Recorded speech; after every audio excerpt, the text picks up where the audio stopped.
السلام علیکم ورحمۃ اللہ وبرکاتہ۔ کیسے ہیں آپ سب؟ امید کرتی ہوں خیریت سے ہوں گے انشاءاللہ۔ آج ہمارا موضوع ہے بعض بڑے بڑے گناہ جن کے کرنے والے پر بہت سختی آئی ہے۔ خدا سے شرک کرنا، ناحق خون کرنا، ماں باپ کو ستانا، زنا کرنا، یتیموں کا مال کھانا، جیسے اکثر عورتیں خاوند کے تمام مال و جائیداد پر قبضہ کر کے چھوٹے بچوں کا حصہ اڑاتی ہیں، لڑکیوں کو حصہ میراث کا نہ دینا،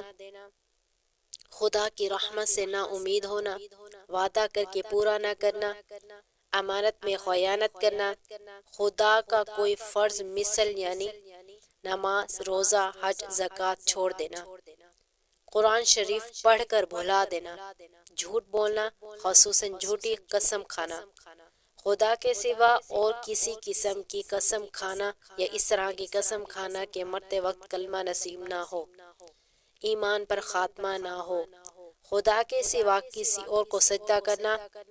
بلا عذر نماز قضا کر دینا، کسی مسلمان کو کافر یا بے ایمان کہنا، یا خدا کی ماں یا خدا کی پھٹکار، خدا کا دشمن وغیرہ کہنا، کسی کا غلہ شکوہ سننا، چوری کرنا، کافروں کی رسمیں پسند کرنا، کھانے کو برا کہنا، ناچ دیکھنا، راگ باجا سننا،